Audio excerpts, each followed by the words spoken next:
What more can the city of Mount Rainier do to attract and keep stores and businesses? So I think addressing the parking issue along Rhode Island Avenue would probably be a good start, instead of giving people 15 and 20 minutes or what have you to go into some of the businesses. A lot of the businesses on Rhode Island Avenue, it actually takes you more than 20 minutes or half an hour to go in and get whatever service you would like. I think if we would advertise the city parking lot a lot more, or better signage to advertise the lot, people would know that they could park there. So just advertising, getting the word out about the city lot, and just making better parking arrangements. I'd like to see the avenue go to angled parking, which will give you more parking spaces rather than the long spaces that we have now. If they would just take a little bit of the lane and make it, you'd actually be able to put more meters up, as well as make longer, a lot for a longer time and have more spaces. They've done it in other areas and on streets just like Rhode Island Avenue. So I think that would benefit the businesses and would help. Thank you. Thank you. Ms. Lowe? I think it's all about partnerships at the end of the day. So I first and foremost want to say that we here in Mount Rainier do have a Mount Rainier Business Association, and the City Council needs to listen to the Mount Rainier Business Association. We need to liaise with them closely on issues like parking policy before we make any changes, and hear from our business community how we can support our business community. So the first thing the City Council needs to do is listen. After that, it's about cooperating with the other entities that are operating in our county who are active in economic development. The Prince George's County Redevelopment Authority and the Gateway Community Development Corporation are both great partners that Mount Rainier should work hard to maintain good relationships with and to express our values and what we'd like to see in Mount Rainier for economic development. I serve on the executive board of the Gateway Community Development, and one partnership that I'd like to see move forward is to create a welcome center and small business incubator in our arts building here in downtown Mount Rainier to give a boost to new local businesses. Thank you. Alrighty, Mr. Needler. What are your ideas on how to keep Mount Rainier housing affordable?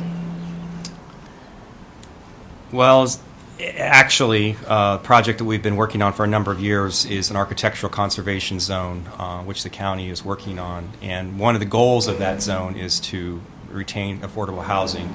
I have friends that live in other communities where the smaller affordable homes have been ripped down, huge houses being put up that are worth 4 and 5 times the amount that the original house was, which means that people are being priced out. I like the fact that we're an affordable community. We have lots of people, this is their first home. It was my first home. And I would hate to see that disappear. As far as programs go, I would have to rely on other experts because that's real estate is a tricky issue. Obviously, there's a free market, but I think if you can limit what people can build and how high up they can go and how many people you can cram into a house, keep the houses affordable. Thank you. Ms. Robinson? Okay, so I've been in Mount Rainier for 24 years, and I've seen a lot of families come and go because of that reason, because they've been priced out. They can't afford to retain the homes that they have because of higher property taxes. I think we pay more taxes in this area than a lot of jurisdictions do. So I think that we would probably have to market. Our marketing would have to be a lot different to try to attract people here, and we'd have to sell them on the affordable housing end.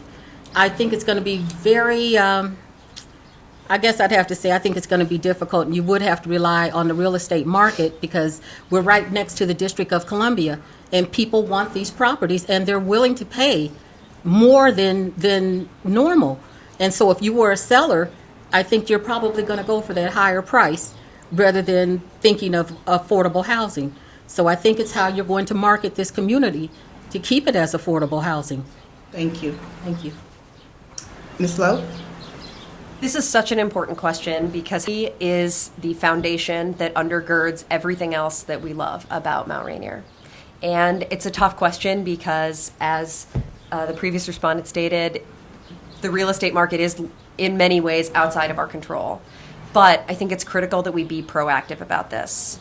If elected to the City Council, I will do the homework to research the possibility of founding a nonprofit land trust either here in Mount Rainier or in a multi-jurisdictional area, possibly in partnership with the Gateway Community Development Corporation, to take a look at whether there's a possibility of using such an institution to create a small bank or reservoir of permanently affordable properties as our local real estate market changes. Thank you. The first thing I would do is ask people that are more qualified in this area, such as Tracy and other people that have training in this area, about what are our options. Having said that, one of the things that as a city council we do have control over is to developers that come here. We have the option to not do that. One of the other things is to attract the kind of people that, one of the reasons that developers come in is when the properties remain vacant, dormant for long periods of time. The sellers can't sell them to the kinds of people they want to, so then as a last resort, they sell them to somebody who will take it off their hands. How do we keep that situation from happening? How do we keep a property from being vacant for so long? I would like to see in every property that's available for sale a sign that gives the best qualities of our community, so that people who share these values are able to know that. Most of the time when somebody is looking at a house, all you know are the four walls you're looking at. You don't know the community that you're looking at. Thank you. Also. Thank you.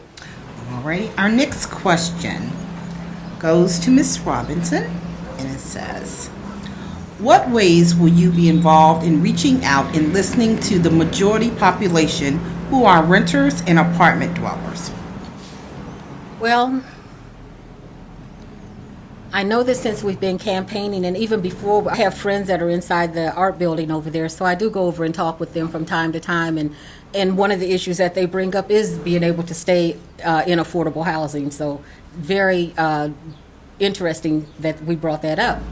So just making sure that I go out, arranging meetings with them, with the community, talking with the different communities, and trying to develop them a little more.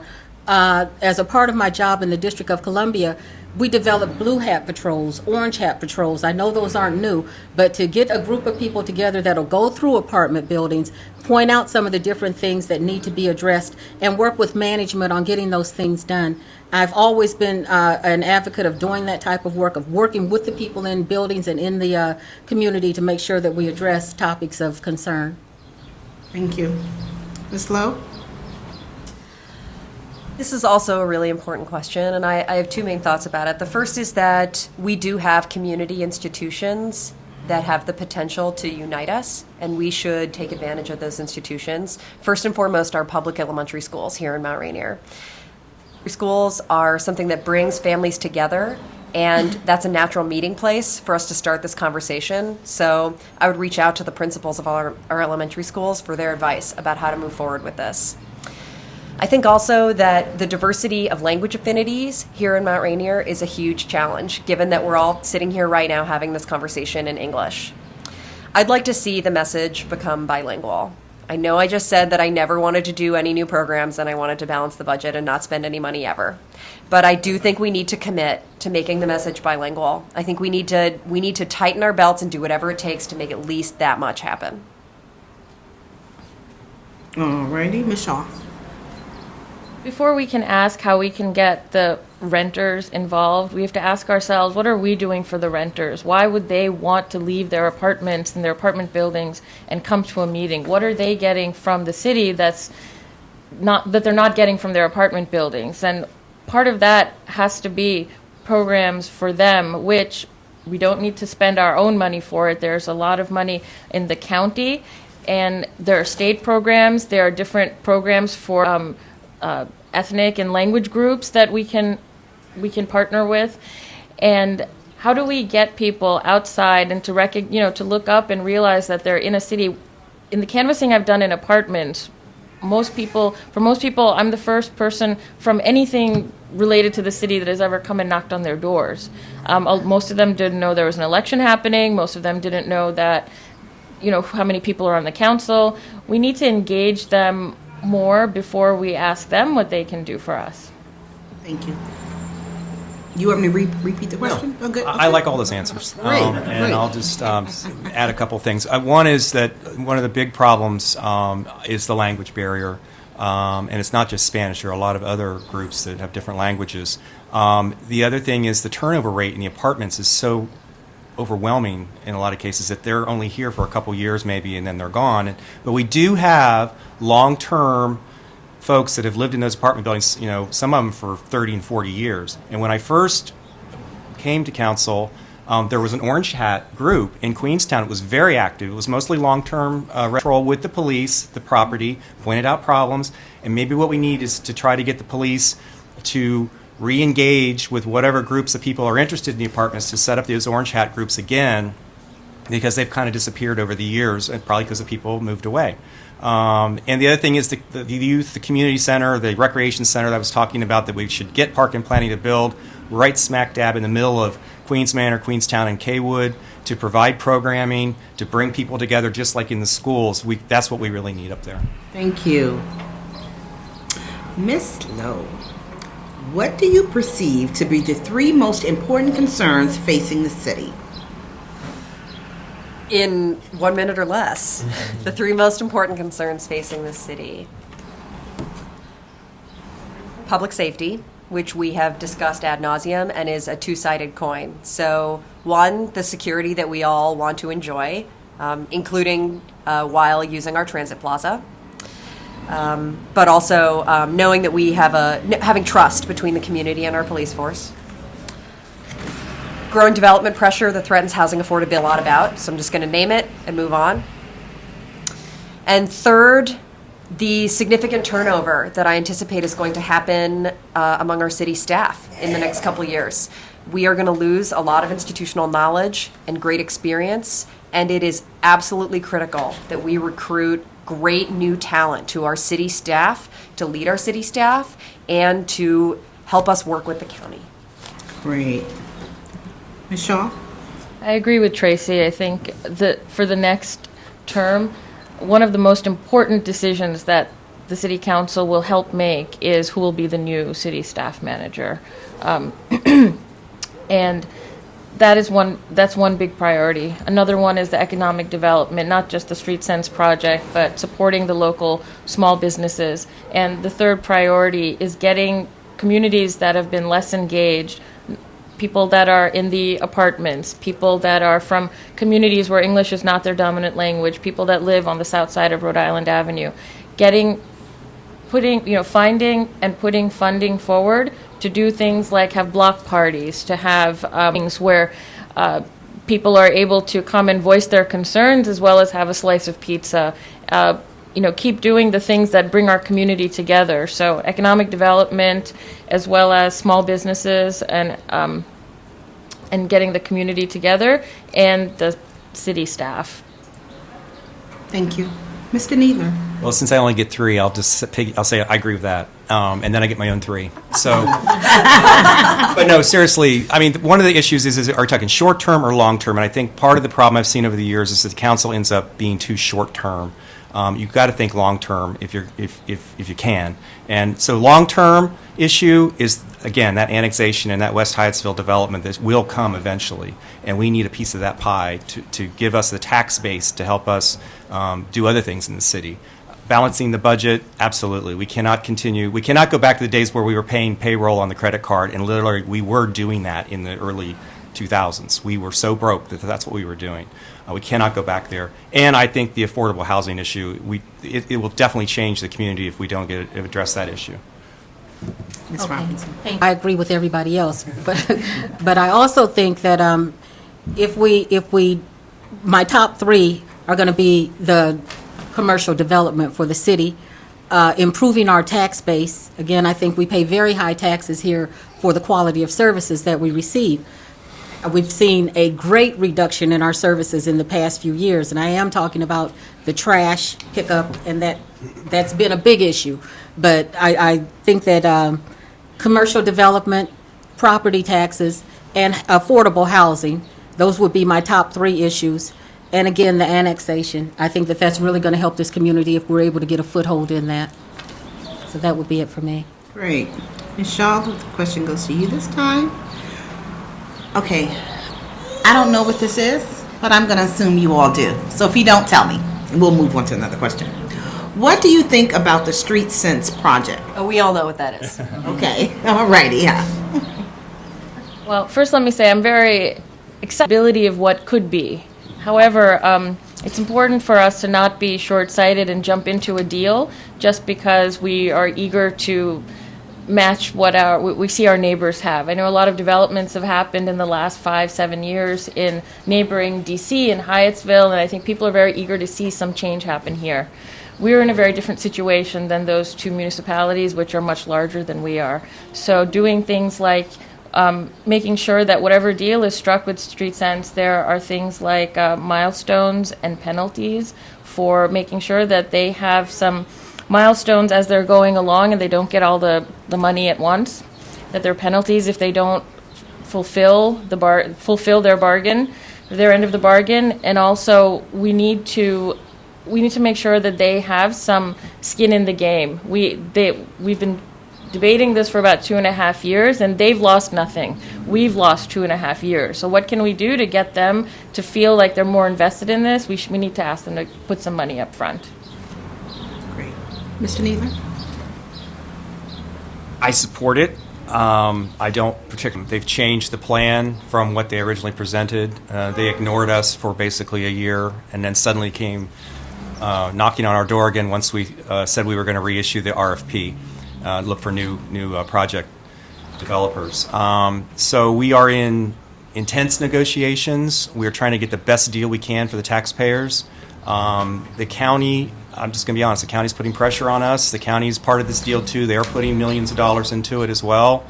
So it's not, to me, we're going to have to get the best deal we can get for you guys. But we also have to realize that the county is pressuring, and we have a lot of other projects that could be dependent on what we do in this project. In other words, we have a reputation of being difficult sometimes, and that can cause us problems down the road. So it's a balancing act. I think we're going to be able to pull it off. So I do support it. I think we just need to put the kind of security into the deal to protect us. Thank you. Ms. Robinson? Okay, so I agree, and I know that this is going to be a very large undertaking, and it's not only going to affect Mount Rainier, it's going to affect the District of Columbia. We're also partnering and talking with that side while we're doing the planning for this in Mount Rainier. And I also hope that we have some very good project managers on board that can keep this project on task, because we're not just talking about a project for the immediate time. This is going to be long-reaching, and it's going to affect our taxes for a very long time. Our great-grandchildren will be paying for this in the long term. And I'm not saying that to scare anybody off, but as residents, we really need to be paying attention to how much this project is actually going to cost the residents of Mount Rainier to accomplish, and what actually are we going to get. So making sure that everything is out there in the open and that people are participating and aware of what's going on. So that's my take on that. Thank you. Project. Ms. Lowe? Thank you. It is a balancing act, and a few things I want to flag about the Street Sense project. The first is that Brian is the only one here who knows all the details, because there is still quite a bit about the Street Sense deal that can only be discussed in closed session with council because it isn't finalized. And so a lot of what I'm going to give, and I'm going to try to keep the speculation to a minimum, which means, I can't go into the full level of detail I might like. Some thoughts. The first is that we have our mixed-use town center plan. I really like that plan. I've read a lot of plans, y'all. Most of them are doorstops and cut and paste jobs and are not great. Our mixed-use town center plan is outstanding. Is this project consistent with that plan? It's still a question that I have. Second, I did go check out another project that Street Sense did that recently came online in Shaw. I liked what I saw. I'm doing my best as part of preparing myself to potentially serve on the city council to prepare myself to vet this deal. Thank you. All righty, Mr. Needler, do you feel city officials, such as the city manager, should be residents of the city of Mount Rainier? No, I don't think it should be a requirement, mainly because I've gone through a city manager search and had I believe our city manager we currently have, and she's been here for 12 years, was our third choice. Not because it wasn't great, but because the other choices decided they didn't want to be here, and so they pulled out. And so we have a hard time getting qualified folks as it is, and to require them to live within the city would limit your pool even more. Most people already have a home somewhere else, and they're not going to want to pull up stakes to come to Mount Rainier. I would love that they did. The other thing I would say is that's what the council members do. We live here. We are your representatives. To have a staff person here who works in City Hall all day long and then potentially would have people knocking on their door at midnight or calling them up, I wouldn't want to go through that, and I do go through that because as council members that does happen to us. But that's our choice. That's we're here to do that. But I wouldn't expect a employee to do that. Ms. Robinson. I kind of feel both ways on that. It would be nice, I think, if we did have a city manager that lived in the city. I think they'd have a vested interest in what happened in the city. Not to say that the current one doesn't, but I think that it would be nice to have someone who had a vested interest in the movements and different things that happened in the city.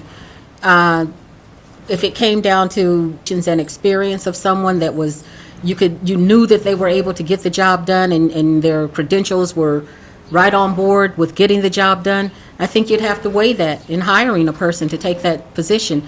But it'd be nice if the person, for me, if they were a resident of Mount Rainier. All right. Thank you. Ms. Lowe. Well, what Brian said. I'm a planner by profession, and I think that it is really important to keep roles straight. So I first want to be clear that if elected to city council, I do understand the difference between being a member of staff and being a member of the city's elected governing body. And I'm prepared to play the latter role and not the former. That said, what this question is really about is about how do we make sure we get a staff that cares? I have been hanging out around City Hall a lot in the last 6 months, and frankly, we do have a staff that cares. I don't know if you want to take my word for it or not, but I have been really impressed with their professionalism, with their abilities, with their backgrounds, and with how much they care.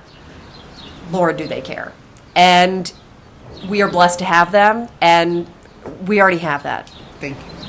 Michelle? Part of what that question is implying is that if somebody lived here, they would feel more invested in what happens in the community. And while on the one hand that would be nice, on the other hand, I agree with Tracy that what I've seen of the staff and not only what I've seen directly, but what I've heard from other people about the staff is that they already are there and that they feel that. And when there's choices in the future to hire people, we want to make sure that we have people that have that capacity and have that inclination. I agree with Brian that it is difficult to attract talent. We're a small municipality. Other municipalities can pay more. They have perks that we can't offer. And it's important for us to be able to access the broadest possible pool of people without limiting or discriminating on the basis of any criteria relevant to the job. And like Brian said, the city council are the ones that live here and are responsible. And the push and pull between city staff and city council, that's one of the things that democracy is about. Thank you. Ms. Robinson. How would you address the trashed houses, dead cars, and other eyesores within Mount Rainier? Well, I know that since I've been walking around and doing my campaigning, I've been taking a list of all the vacant houses over on our area, and most of them on the other side. We did do a couple of checks with those houses to try to find out who the owners are and are they under the banks and that type of thing, and just to try to make sure that the owners are keeping up with their properties.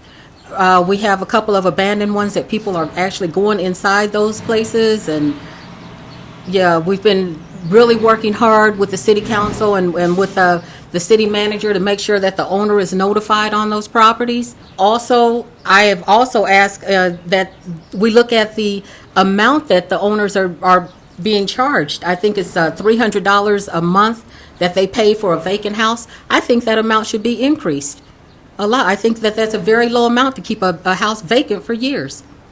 Thank you. Ms. Lowe? I think that the city staff is currently working on a new framework for how to address this on both the residential and commercial side, and that's something I want to learn more about. I don't want to just come barging into office and be like, I know everything about how to solve this. So first I want to listen to what the city staff has to do that's new to address this. And that said, we do have tools in the toolkit. Are we using all of them? Is code enforcement as vigorous as we want it to be? And in addition to engaging our police force in terms of what's happening in some of these vacant buildings, are we pursuing other avenues in terms of contacting the lenders who hold the notes on some of these houses? There are other ways that we can raise a red flag, and are we being as creative as possible? One of my priorities are streets walkable and drivable, and part of that is cleaning up the litter, looking at people that are not maintaining their properties. And one of the things I've also been doing, similar to Ms. Robinson, is as I've been going around making a note of who are the absentee owners, or who are the owners who are renting to renters who don't feel invested in their community and are being bad neighbors. A lot of people, what they do on their property doesn't just affect them. It affects all the people that are on the block. And so what are we doing about that? I know that the city staff, as well as the Mount Rainier Business Association and the Multi-Use Town Center Committee, have been working on some of these issues. One of the things that the business community has for this 1 year is a contract with Clean and Safe Streets. But it is a contract that they cannot afford to renew every year. It keeps the litter off the streets. It has a presence on the streets, so there's less chance of crime. How can we find resources from outside the community to keep programs like that going? Thank you. And Mr. Needler? I want to start with the commercial district. I think that the Mount Rainier businesses have a part to play, and they need to put peer pressure on some of their other members who don't keep their properties up the way they should. We do have this new program to go around and clean and identify problems. Residential, another story. We are probably one of the few municipalities that I'm aware of that even makes vacant properties be registered. That's an idea that I sponsored years ago when there was a complaint that they weren't paying any extra taxes, but we were mowing the grass and they were affecting the values of the other properties. So that's when we started not only vacant houses, but vacant lots must be registered with the city. I do agree with Ms. Robinson. The cost probably should be put up. We have never raised that in all these years. Code enforcement, more training. I'm getting constant complaints. That's where you put the sticky note, and I've done it already a couple times this week, where I've had to do the email to staff. What's the status on this junk car with the broken windows and the flat tires that the neighbors complain about? So that's part of the council's role in that. Thank you. I think we've had a good variety of questions, so I'm going to ask one more question, and then we'll go into the closing remarks. So, okay. I thought this was kind of interesting. What do you know about the citizens of Mount Rainier? And we're going to start with Ms. Lowe. I love this question. What a great one to end on. You guys have heard me talk about Mount Rainier's diversity, the large artistic community that we have here, the proactive stewards that we have here who are out there taking advantage of this good weather to work on their gardens or to restore their historic homes. And there's one other thing that I want to share, which is that the best part about going door to door for me in Mount Rainier has been that I have learned that kindness is really a Mount Rainier value. I know that sounds corny to say, but this is a kind and caring community. We have our problems, it's true, but there are so many people in Mount Rainier who are engaged, and that's our greatest asset as a community. Thank you. Ms. Shaw. I can safely say if I were living in some other municipality in D.C., in Hyattsville, or in Durham, I would not be running for city council right now. I'm not somebody that considers themselves a politician type, I'm a community activist, I'm a community organizer, and it's the love and the care that I've received from my neighbors, my greater community, the people on the listserv that has made me want to give back. And, you know, who are we? We are artists, we are gardeners, we are community activists, we are mothers, fathers, brothers, sisters. We are a community of folks that really care about our neighbors. And what's been a gift for me during canvassing is that I've got to even learn more about people that I don't come across with on a day-to-day basis. And one of my challenges will be to make sure that, you know, the richness of the diversity that we have here is honored in everything that the city does in my term. Thank you. Mr. Needler? Well, I agree with all that and more. I did author the 100-year history book, so I got to see sort of the swath of how the city has changed. And oh my gosh, we are the envy of a lot of communities around here, not only for our diversity but for embracing progressive issues. We have people that have lived here for 50, 60, 70 years, you know, and their children live here, and maybe their grandchildren. And then we have new people that are from other places that have somehow found us. And so there's a rich diversity. The one, I guess I'm going to do, since everybody's so, you know, nice things, I'm going to do a criticism of our community, and that's that they don't vote.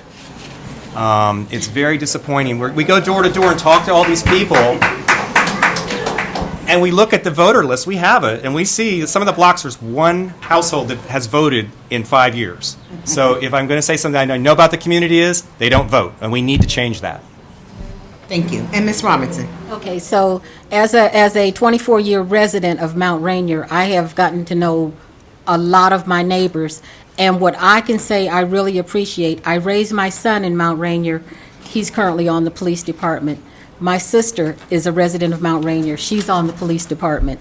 I know so many people. I've attended so many community meetings, partnerships through my job. Really, I just enjoy Mount Rainier. I never thought about moving.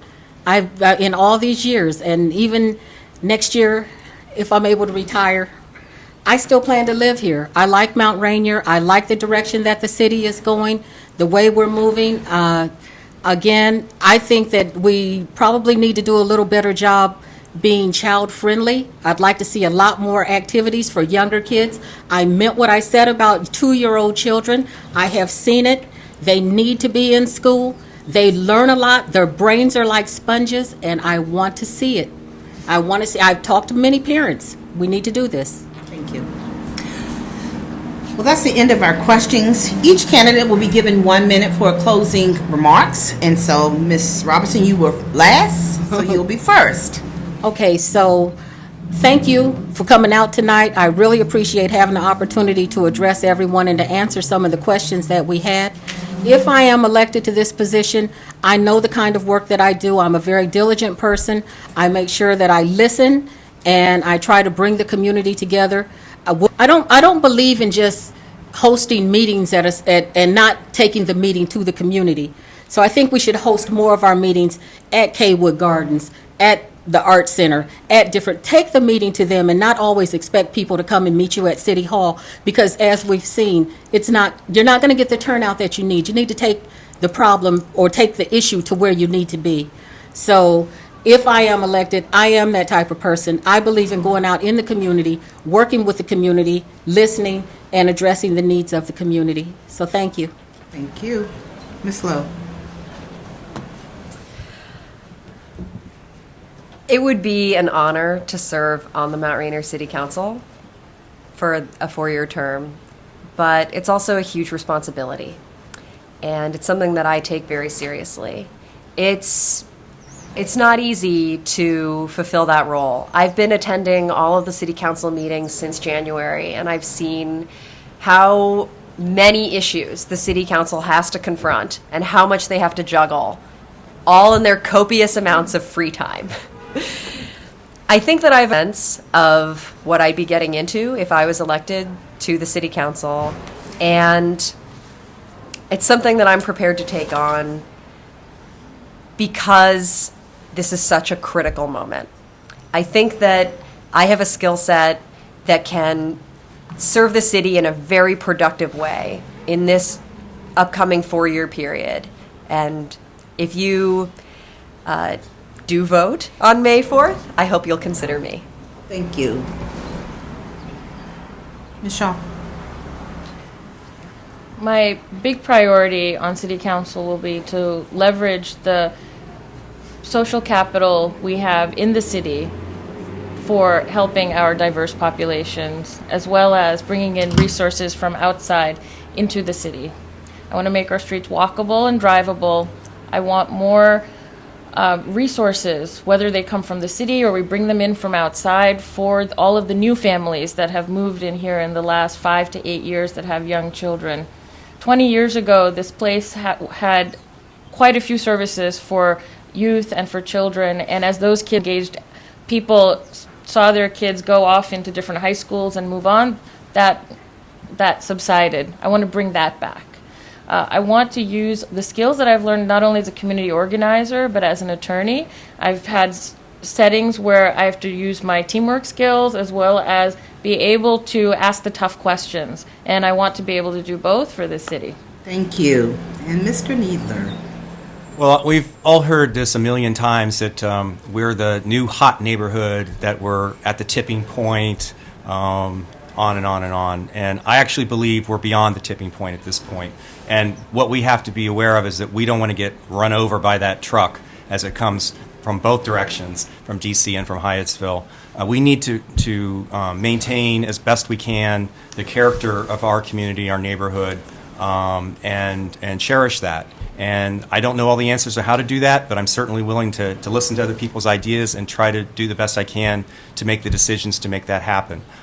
People moved here for a reason, whether it's the street trees, or the affordable houses, or just the architecture, or just the neighborhood. That will change if we get overdeveloped. And so I would like to bring my 14 years of experience on the council to help make those decisions. I've made a lot of decisions. I think the street sense decision is probably going to be the hardest and the most important one I've ever made in 14 years, and I want to be here to try to represent you. So please send me back here. Thank you all. And for the League of Women Voters of Prince George's County, I want to thank you all for even considering running for an office. It is definitely an office to serve the community, and we appreciate you doing that. To the audience, I say to you, thank you for coming out. It's a wonderful turnout, and voting is a privilege as well as a right. Be encouraged. You came out tonight. Get your neighbors to come out. Come out on May 4th and vote, because I think you all have a wonderful community here, and good luck to you all.